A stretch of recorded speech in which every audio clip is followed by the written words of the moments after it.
हमारे दर्शकों को दिवाली की ढेर सारी शुभकामनाएं। दिवाली आपके लिए शुभ हो, मंगलकारी हो, हम यही चाहते हैं।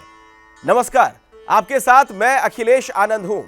यह खास पेशकश हम आपके लिए लेकर हाजिर हुए हैं ताकि दिवाली पर आप क्या करें, आपके घर में कैसे लक्ष्मी का आगमन हो, यह पूरी जानकारी हम आप तक पहुंचा सकें।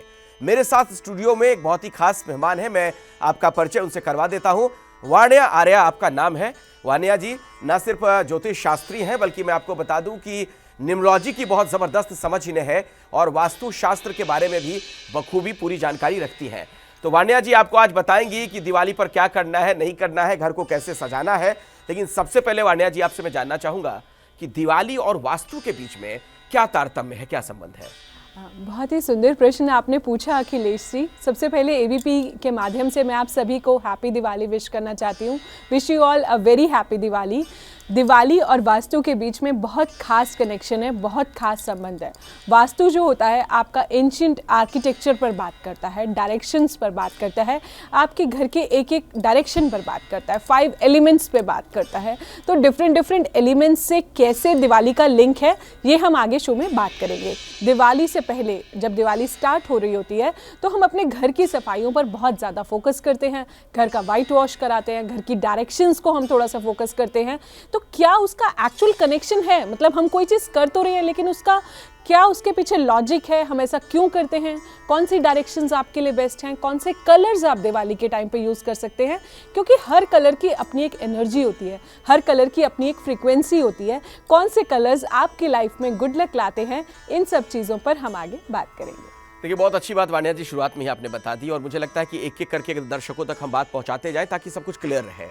तो वास्तु के हिसाब से मैं चाहता हूं कि आप 10 टिप्स दीजिए दर्शकों को। और शुरुआत में करना चाहूंगा, घर का जो मुख्य द्वार होता है, मेन डोर जिसे कहते हैं, एंट्री है, उसे हम कैसे सजाएं, कैसे बेहतर बनाएं कि घर में लक्ष्मी का आगमन हो, समृद्धि हो, खुशहाली आए। बहुत ही लॉजिकल बात है, बिकॉज आज की डेट में लक्ष्मी हम सबको चाहिए। लक्ष्मी के बिना तो हमारी ज़िंदगी अधूरी है। तो घर का जो मुख्य द्वार होता है वो बहुत ज़्यादा इम्पॉर्टेंट होता है, क्योंकि वो घर का जो भी आपका मुख्य द्वार है वहाँ से लक्ष्मी जी का आगमन होता है, वहाँ से सूर्य की किरणें आपके घर में आती है। जब भी दिवाली के आसपास आपको वैसे तो आपको पूरे साल ही अपने घर की सफाई करनी होती है, बट दिवाली के आसपास आपको मेन डोर से रिलेटेड कुछ खास चीज़ों का ध्यान रखना है। जैसे सबसे पहले आपके मेन डोर में से जब दरवाज़ा बंद होता है और खुलता है तो उसमें से किसी भी तरह की कुछ क्रीपिंग साउंड नहीं आनी चाहिए। जैसे कोई भी एक घर जो होता है उसमें 2 से ज़्यादा आपकी एंट्रीज नहीं होनी चाहिए। मीन्स एक ही घर में 4-5 एंट्रेंस नहीं होने चाहिए। Maximum it should contain only 2 entrances. इसके अलावा जो है आपका घर का मेन डोर जो होता है वहाँ पर कुछ भी तरह की डस्ट नहीं होनी चाहिए, उसको आप पूरा क्लीन कीजिए। इनफैक्ट आप दिवाली से पहले पूरे घर को क्लीन कीजिए। कोई भी किसी भी तरह के जाले नहीं होने चाहिए और घर के मुख्य द्वार को आप पूरा अच्छे से सजाएं, आम के पत्तों से सजाएं, महालक्ष्मी के चिन्ह यूज़ करें, स्वास्तिक बनाएं आप उस मेन डोर पर, अष्टलक्ष्मी की फोटो लगाएं। अष्टलक्ष्मी में जिसमें लक्ष्मी जी के हाथों से इस तरह से सिक्के निकल रहे होते हैं, वो अष्टलक्ष्मी का वो पिक्चर आप लगा सकते हैं। अष्टलक्ष्मी जी में 8 तरह की लक्ष्मी जो होती हैं वो आप उसका चित्र जो है लगा सकते हैं। अच्छे से आप फूलों को सजाइए अपने मेन डोर को। तो जैसे हम किसी गेस्ट का वेलकम करते हैं तो इस तरह माता लक्ष्मी को भी आप ऐसे ही पूरे भावों के साथ इन्वाइट कीजिए, पूरे इमोशंस के साथ इन्वाइट कीजिए। आपके भाव आपकी सोल से रिफ्लेक्ट करने चाहिए ताकि माता लक्ष्मी आपके जीवन में खूब सारी धन वर्षा करके जाए। जो आपके घर के बाहर डस्टबिन होता है वो नहीं दिखना चाहिए। आपका शू रैक एटलीस्ट दिवाली के कुछ दिनों के लिए आप उस शू रैक को भी थोड़ा सा साइड कर दीजिए। जितना साफ सुथरा आपका मेन एंट्रेंस होगा, लाइटिंग अच्छे से होनी चाहिए। कम से कम वहाँ पर 4-5 लाइट्स हो, क्योंकि वो जितना लाइट होगा उतना आपके घर में पॉजिटिव एनर्जी का फ्लो होगा। एक सवाल और है, चूंकि मुख्य द्वार बहुत ही महत्वपूर्ण चीज है, उसी पर एक और सवाल फिर मैं आगे बढ़ूंगा। जी जी। मुख्य द्वार के आसपास या मुख्य द्वार के ऊपर प्रतीकों को लगाने का क्या महत्व है, या भगवान की तस्वीर या मूर्ति, जैसे कुछ लोग कहते हैं पंचमुखी हनुमान जी की तस्वीर लगा लो, गणेश जी की तस्वीर लगा लो, इसके बारे में दर्शकों को क्या बताना चाहेंगे आप? मुख्य द्वार पर आपकी जो भी चित्र होता है वो उस तरह की एनर्जी को अट्रैक्ट करता है कि अगर मेरे घर में कोई गेस्ट आ रहा है, अगर मैं उसका एंट्रेंस पे, जैसे अखिलेश जी हम आपसे एग्जांपल लेते हैं, अगर आप मेरे घर पर आ रहे हैं तो मैंने एक बोर्ड लगा दिया कि वेलकम अखिलेश जी, तो आपको कितनी अच्छी फीलिंग आएगी कि मैं आपको उस लेवल की इंपॉर्टेंस दे रही हूँ। मतलब किसी भी गेस्ट को एक रिस्पेक्ट देने वाली बात है। और जो हम एंट्रेंस पर लगाते हैं कहीं ना कहीं वो हमारी अपॉर्चुनिटीज़ को अट्रैक्ट करता है, क्योंकि वो आपका main door is like a mirror, is like a face is the index of mind. जब भी हम किसी से मिलते हैं तो सबसे पहले फर्स्ट इंप्रेशन आपका फेस होता है, तो एक तरह से मेन डोर आपके घर का फेस है। तो वहाँ पर जो भी आप लगाते हैं उसकी एनर्जी बहुत पॉजिटिव होती है, क्योंकि जो भी आपके घर में एंटर करता है वो उसका फर्स्ट इंप्रेशन होता है। तो पहला इंप्रेशन जितना ज़्यादा पॉजिटिव होगा, रिस्पेक्टफुल होगा, उतना ज़्यादा अच्छी अपॉर्चुनिटीज़ हमारे जीवन में एंटर करेंगी। विस्तार से पूरी बात आपने बताई, और चूंकि मुख्य द्वार सबसे महत्वपूर्ण है इसीलिए मुझे भी लगा दर्शकों तक इसके बारे में आप बहुत ज़्यादा जानकारी पहुंचाए एलेबरेट करके। अब मैं घर के अंदर प्रवेश करना चाहता हूँ।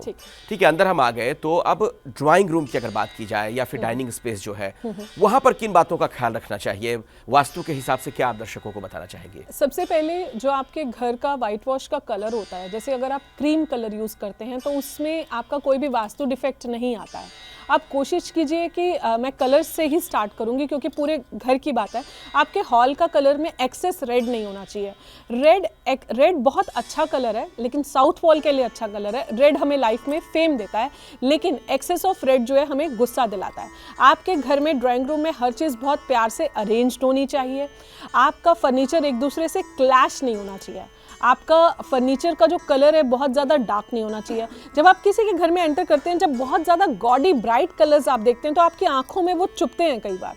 तो जो कलर्स होते हैं वो बहुत माइल्ड होने चाहिए। आपके ड्राइंग रूम में आर्टिफिशियल फ्लावर्स नहीं होने चाहिए। अगर आपने सच में अपने हॉल को सजाना है, आप एक बोल लीजिए कांच का, उसके अंदर थोड़ा सा पानी डालिए और आप रोज़ पेटल्स डाल दीजिए, या आप वहाँ पर कुछ मिट्टी के दिए जला सकते हैं। और अगर आप थोड़ा सा वहाँ पर एक फ्रेग्रेंस अच्छी सी आप ले सकते हैं। आप घर के जो ड्राइंग रूम के ईस्ट डायरेक्शन में वहाँ पर आप सूर्यदेव की फ़ोटो लगा सकते हैं, जो आपके जीवन में बहुत सारी अपॉर्चुनिटीज़ को फेच करता है। और किसी भी तरह की ऑड पेंटिंग्स नहीं होनी चाहिए। जैसे आप आजकल देख रहे हैं कि फैशन के चक्कर में कोई कैरेक्टर की अगर फोटो है वो कहीं से कटा हुआ है, किसी का हाथ कटा हुआ है, किसी का मुंह कटा हुआ है। इनफैक्ट मैंने कई घरों में नोटिस करा कि इवन गणेश जी की प्रतिमा भी जो कई जगह से कटी हुई है। तो ये चीज़ें गलत है, आप ये चीज़ें मत कीजिए।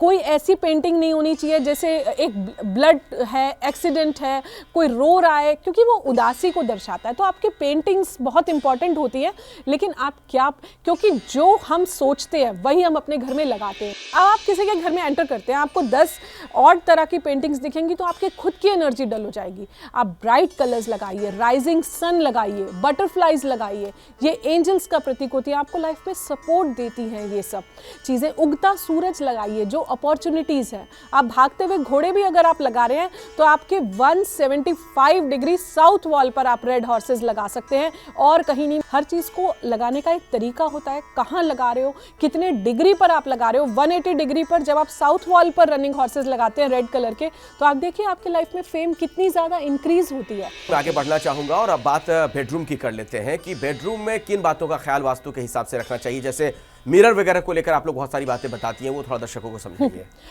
तो बेडरूम में अगर हम बात करते हैं तो आपके बेडरूम में भी ओवर क्लटरिंग नहीं होनी चाहिए। आपके बेडरूम में मंदिर नहीं होना चाहिए, क्योंकि वहाँ पर आप भगवान को ना रखिए। This is my suggestion. इसके अलावा जो है आपके बेडरूम का जो कलर है, अगर कपल है तो वहाँ पर आप रेड कलर यूज़ कर सकते हैं, आप पिंक कलर यूज़ कर सकते हैं, और कलर्स थोड़े से लाइट होने चाहिए। एक्सेस रेड नहीं होना चाहिए, क्योंकि रेड एक लव का प्रतीक ज़रूर है, लेकिन एक्सेस ऑफ रेड, क्योंकि रेड मंगल का भी कलर है, मंगल कहीं ना कहीं थोड़ा सा हमारे जीवन में एग्रेशन भी बढ़ाता है, थोड़ा सा गुस्सा भी बढ़ाता है। तो एक्सेस रेड नहीं होना चाहिए। आपकी बेडशीट्स जो होती हैं माइल्ड होनी चाहिए, सटल होनी चाहिए।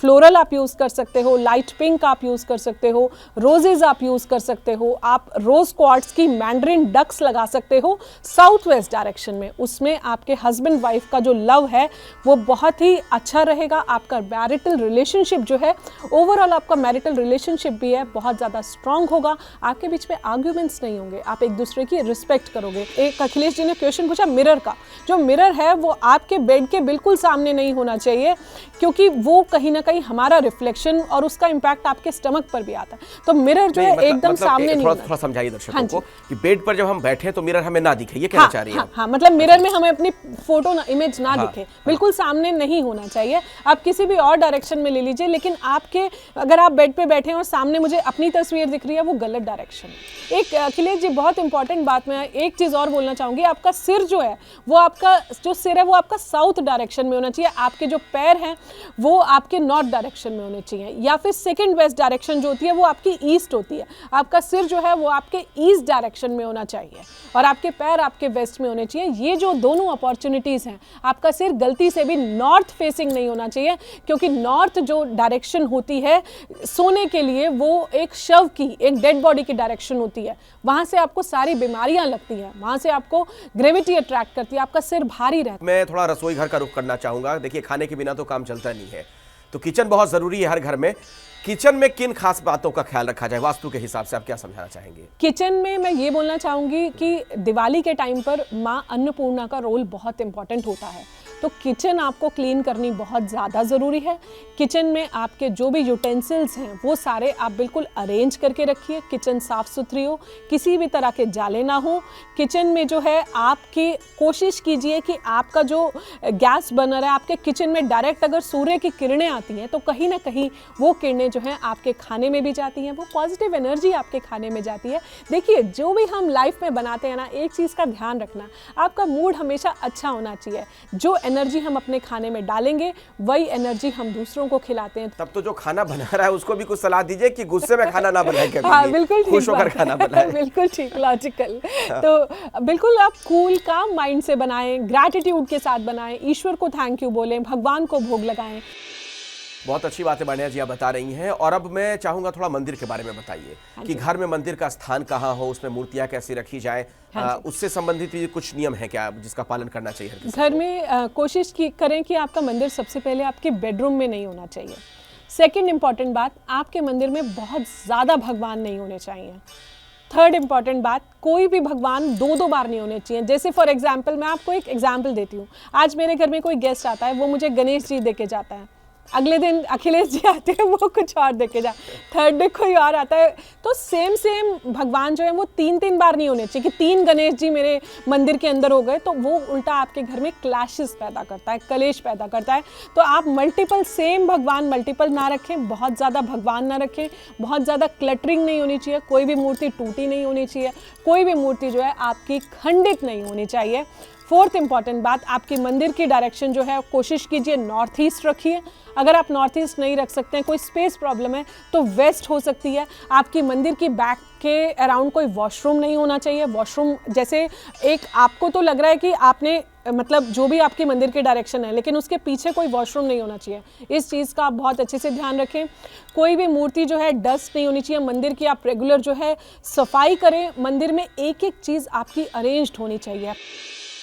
कोशिश करें जब मंदिर में ना ऐसी जगह होना चाहिए जहाँ पर आपका ध्यान लगे, जहाँ पर आप ईश्वर से कनेक्ट कर पाएँ, अपने डिवाइन से कनेक्ट कर पाएँ, क्योंकि वो आपका सेल्फ रियलाइजेशन का टाइम होता है, आपके जीवन में मेडिटेशन का टाइम होता है। इसलिए आपके मंदिर की एनर्जी इतनी पॉजिटिव होनी चाहिए कि आपके पैर खुद वहाँ चलकर खिंचे, कि आपका मन करे वहाँ बैठे। अब मैं दिवाली से संबंधित ही कुछ सवाल आपसे पूछना चाहूंगा, और उसमें खासतौर पर लाइटिंग को लेकर कि लाइटिंग वगैरह कैसे करें, घर में सजावट कैसे करें, और दियों को लेकर आप कुछ बताना चाहेंगे? कितने दिए जलाएं, ना जलाएं, कहां पर जलाएं, और किस तरीके से उन्हें रखा जाए घर के अलग अलग हिस्सों में? दिए हमारी लाइफ में बहुत ज़्यादा इंपॉर्टेंट होते हैं, क्योंकि दिए जो है हमारे जीवन को लाइट करते हैं। दिए जो हैं अग्नि तत्व होता है। इसके बाद जो है आप दिवाली के टाइम पर 4 दिए तो आपको ज़रूर लगाने हैं, गणेश जी का, लक्ष्मी जी का। और खाली दिवाली के टाइम पे एक बहुत इंपॉर्टेंट चीज़ है कि आपको धन्वंतरी जी को भी पूजना है और कुबेर जी को भी। हम लोग क्या करते हैं कि सिर्फ लक्ष्मी जी और गणेश जी के लिए ही वो करते हैं, लेकिन हम कुबेर जी को भूल जाते हैं, पर हमें ये नहीं पता कि वो हमारे धन का खजाना है। तो उनकी पूजा के बिना भी दिवाली की पूजा जो है वो अधूरी है।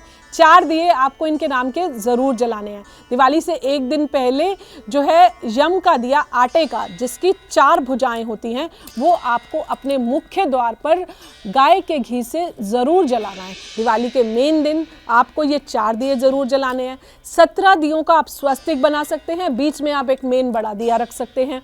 तो इस तरह से, और घर के हर टैप पर आप दिया रख सकते हैं, घर के हर जो भी आपके टैप्स हैं उन सब पे दिया, तुलसी पर दिया रख के आए, मंदिर में दिया ज़रूर रख के आए, अपनी छतों की भुजाओं पर, घर के एक एक कॉर्नर पर आपका दिया होना चाहिए कि आपका घर ऐसे जगमगाए कि लक्ष्मी जी जब आपके घर आएँ तो एकदम प्रसन्न होके आएँ और आपके ऊपर धन वर्षा ज़रूर करके जाएं।